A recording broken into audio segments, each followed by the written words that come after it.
Hi everyone, welcome to our CWSN Leela Bhanu channel. ఈరోజు cauliflower పచ్చడి ఎలా రెడీ చేయాలనేది మన వీడియోలో చూద్దాము. ముందుగా నేనైతే 4 క్యాలీఫ్లవర్ పువ్వులనైతే తీసుకున్నాను. ఇవి నాటు క్యాలీఫ్లవర్ పువ్వులండి, హైబ్రిడ్ కాదు. మనము నిలవ పచ్చళ్ళు తినకూడదు అని అనుకున్న వాళ్ళు ఎవరైనా సరే ఏ సీజనల్గా ఏ వెజిటబుల్స్ వస్తాయో వాటిని మనము పికిల్ కింద తయారు చేసుకుని అయితే తినొచ్చు. నేను చేసే క్యాలీఫ్లవర్ పచ్చడి అయితే జస్ట్ 1 వీక్ ప్రిపేర్ చేసుకోవచ్చు మనము. 1 వీక్ తినటానికైతే ఉపయోగపడుతుంది. చూసారు కదా, నేనైతే క్యాలీఫ్లవర్ పువ్వుల్ని ఈ విధంగా అయితే కట్ చేసుకున్నాను. కొంచెం ముక్కల్ని పెద్దగానే తీసుకోవాలి. ముందుగా మనమైతే వాటర్ని బాయిల్ చేసుకోవాలి.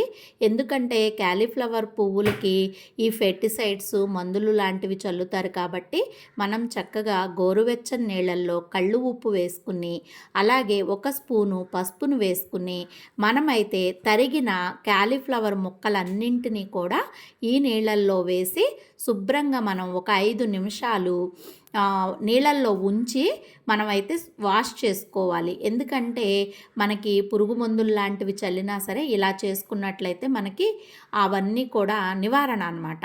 ఈ విధంగా అయితే నేను వేడి నీళ్ళల్లో క్యాలీఫ్లవర్ ముక్కలను అయితే వేసి చక్కగా 5 నిమిషాలు నీళ్ళల్లో ఉండనిచ్చి ఆ తర్వాత మనము ఆ క్యాలీఫ్లవర్ ముక్కలన్నింటినీ కూడా ఇప్పుడు నేను చూపిస్తున్న విధంగా అలా అయితే వాటర్ని ఫిల్టర్ చేసుకోవాలి. ఇలా వాటర్ అన్నీ కూడా ఫిల్టర్ చేసుకుని మనము నీళ్ళు వడవేసుకునే బుట్ట అంటారు కదా, అంటే ఈ గారెలకి పప్పుకి వడవేసుకునే బుట్ట ఉంటుంది కదా, ఇప్పుడు నేను చూపించే ఈ బుట్టలో అయితే ఆ ముక్కలన్నింటిని వేయాలి. ఎందుకంటే ఇంకా కొంచెం నీరు ఎక్కడన్నా ఉన్నా సరే అదంతా కూడా వాటర్ అంతా కూడా ఫిల్టర్ అయిపోతుంది. అలా ఫిల్టర్ అయిన ముక్కల్ని చక్కగా ఒక పొడి క్లాత్ తీసుకుని ముక్కలన్నింటినీ కూడా ఒక 4 గంటల సేపు అయితే ఆరబెట్టుకోవాలి. ఫ్యాన్ గాలి కింద అయినా సరే కొంచెం ఎండలో లైట్ ఎండలో అయినా సరే ఇలా నేను చూపిస్తున్న విధంగా ఆరబెట్టుకోవాలి. ముక్కలైతే చక్కగా ఆరిపోయినాయి. చూశారు కదా ఎంత పొడి పొడిగా చక్కగా ముక్కలైతే ఉన్నాయో. ఇలా ఇప్పుడు నేను ఈ ముక్కలకి పచ్చడికైతే ప్రిపేర్ చేస్తున్నాను. కావలసిన పదార్థాలు మనకి వేరుశనగ నూనె పచ్చిదేనండి, మనం ఏమీ వేడి చేసుకోక్కర్లేదు. అలాగే పచ్చళ్ళలోకి ఎప్పుడు కూడా కళ్ళుప్పుని రాళ్ళ ఉప్పునే వాడాలి, అది కూడా మిక్సీ పట్టుకోవాలి. అలాగే పచ్చికారం ఇంట్లో ప్రిపేర్ చేసుకున్నదే. అలాగే మనకి ఆవపిండి, మెంతుపిండి, మనము వెల్లుల్లి దంచి వెల్లుల్లి పేస్ట్ని అయితే రెడీ చేసుకోవాలి. కావాలనుకునే వాళ్ళు వెల్లుల్లి రెమ్మలను కూడా వేసుకోవచ్చు. నేనైతే వెల్లుల్లి పేస్ట్ వేస్తున్నాను, మంచి సువాసన. అలాగే మనకి పచ్చళ్ళలో వెరీ ఇంపార్టెంట్ లెమన్ జ్యూస్ అండి. నేనైతే నిమ్మకాయ ముక్కలను అయితే తీసుకున్నాను. చూశారు కదా, ఇప్పుడు మనకి పచ్చడికి సరిపడినంత పులుపుకి సరిపడినంత లెమన్స్ని అయితే నేను తీసుకున్నాను. ఇప్పుడు మనం పచ్చడి ఎలా కలుపుకోవాలనేది చూపిస్తున్నాను. ముందుగా మనము ఈ ముక్కలన్నింటినీ కూడా ఒక వెడల్పాటి బేషన్లోకి తీసుకోవాలి. ఏ పచ్చడికైనా సరే ముందు మనము పసుపు అనేది వేసుకోవాలి. పసుపు ఎందుకంటే మనకి పచ్చళ్ళు నిలవ ఉండడానికి పురుగు పట్టనీయకుండా ఉపయోగపడుతుంది. ఇది ఇన్స్టెంట్ పచ్చడే, మనకు వారం రోజులే ఉంటుంది. అయినా సరే ముందు పసుపు వేసుకుని చక్కగా మంచి నూనె వేసుకోవాలి. ఎందుకంటే ముక్కలు మనకి పచ్చడి బిరుసెక్కడానికి ముందుగా ఆయిల్ని అయితే వేసుకోవాలి. తరువాత మనం ఈ కళ్ళుప్పును మిక్సీ పట్టిన పొడినైతే వేసుకోవాలి. మీరు కొలతలు అడగవచ్చు. ఇది ఇన్స్టెంట్ పచ్చడండి, దీనికి కొలతలతో పనేమీ ఉండదు. మనం సుమారుగా వంట చేసే ప్రతి మహిళకి కూడా సుమారుగా చేత్తో కారం ఉప్పు వేసి ఎలా కర్రీస్ చేస్తారో ఈ పికిల్ కూడా 1 వీక్ ఉండే పికిలే కాబట్టి సుమారుగా వేసుకుని మనం టేస్ట్ చేసి చాలకపోతే మళ్ళీ కలుపుకోవచ్చు. పెద్ద ఇబ్బంది ఏమీ ఉండదు.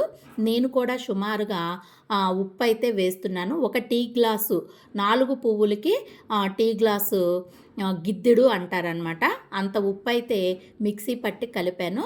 ఇప్పుడు నూనె, పసుపు, ఉప్పు చక్కగా ముక్కలకి పట్టించి కలిపిన తర్వాత మనము ఆవపిండి 2 వంతులేసుకుంటే, మెంతుపిండి ఒక ముప్పావు వంతు ఏసుకుంటే సరిపోతుంది.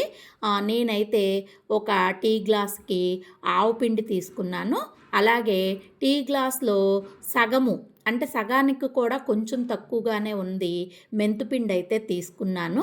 ఈ ఆవపిండి, మెంతుపిండి కూడా రెడీగా అప్పటికప్పుడు చేసుకోవాలండి. మనం కొనుక్కున్న ఆవపిండి, మెంతుపిండి కాదు.